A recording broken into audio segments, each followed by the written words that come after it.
एक बार फिर से 17 जातियों के आरक्षण को लेकर के सुर्खियों में मामला आता हुआ दिखाई दे रहा है। उत्तर प्रदेश सरकार में कैबिनेट मंत्री और निषाद पार्टी के अध्यक्ष संजय निषाद सोमवार को दिल्ली में देश के गृह मंत्री अमित शाह से एक मुलाकात की। इस मुलाकात में केंद्रीय मंत्री ने 17 जातियों के आरक्षण पर भी बात की। संजय निषाद ने अमित शाह से कहा, मछुआ आरक्षण के लिए पुकारू पर्यायवाची उपनाम केवट, मल्लाह, बिंद, निषाद, कहार, कश्यप, बाथम, रैकवार, धीवर, प्रजापति, कुम्हार, भर, राजभर आदि जातियों को उत्तर प्रदेश सरकार में मछुआ, तुर्रा, पासी, शिल्पकार जाति के नाम से अनुसूचित जाति का प्रमाण पत्र निर्गत कराया जाए।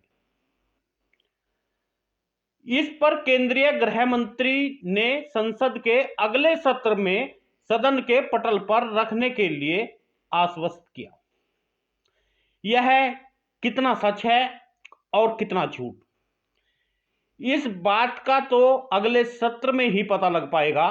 लेकिन क्या वास्तव में भारतीय जनता पार्टी के गृह मंत्री को, या यूं कहिए देश के गृह मंत्री को, यह बताने की जरूरत पड़ रही है कि आप हमारे इस मामले को संसद के पटल पर रखें? क्या उन्हें वास्तव में यह दिखाई नहीं देता 17 जातियां जो केवल और केवल भारतीय जनता पार्टी को अपना वोट देने का काम करती है, उन जातियों को आरक्षण के लिए लगातार एक पीढ़ी बीत गई, एक वक्त गुजर गया जिसके लिए वे लगातार आरक्षण की मांग करते हुए आ रहे हैं।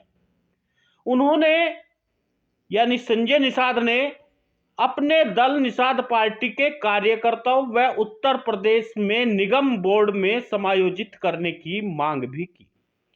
अमित शाह से साथ ही साथ कहा, मछुआ समाज के कल्याण हेतु केंद्र योजनाओं में हमारी अधिक से अधिक भागीदारी सुनिश्चित की जाए, जिससे मछुआ समाज मुख्य धारा से जुड़ सके। मगर क्या 17 जातियों को वास्तव में आरक्षण मिल जाएगा?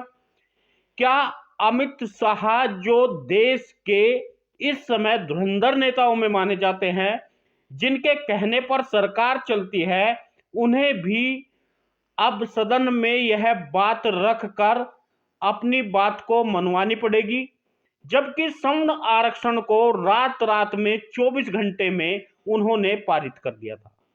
क्या करनी और कथनी में इतना अंतर आ गया है?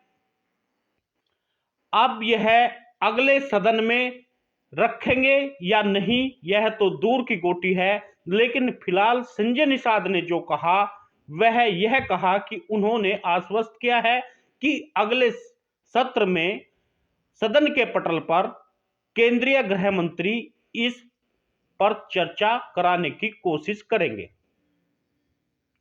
लगातार आरक्षण की बाट जोहते एक पीढ़ी बीत गई।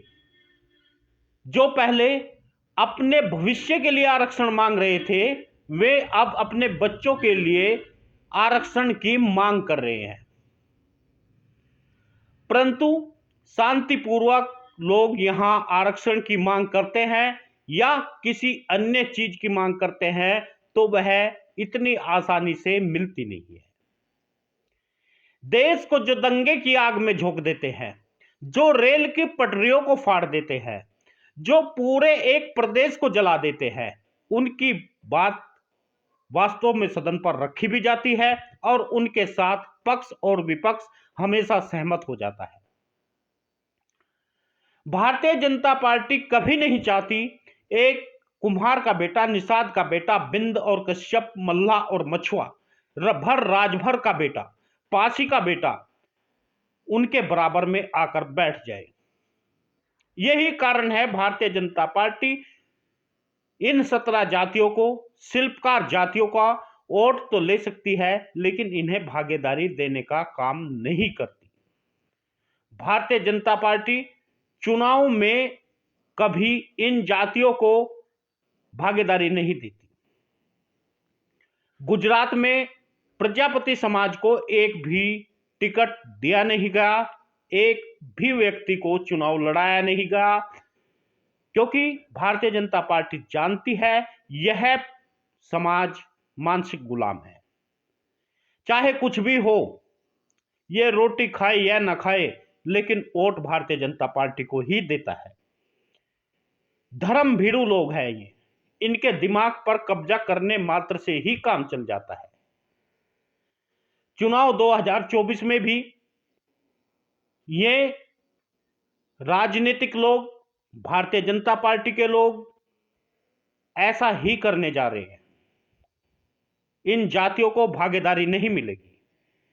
यदि आप अपनी भागीदारी तय करना चाहते हैं तो आपको विपक्ष में बैठकर अपनी भागीदारी तय करनी पड़ेगी। पार्टी चाहे कोई भी है, जो हमें भागीदारी देगा हम उसे अपना वोट देंगे, यह हमें तय करना पड़ेगा। आप सभी से निवेदन है, आप वीडियो को शेयर जरूर करिए ताकि समाज में जागरूकता आए और समाज अपना बुरा और भला जरूर पहचाने। न्यूज़ चैनल को सब्सक्राइब करिए ताकि हर खबर आप तक पहुंच सके।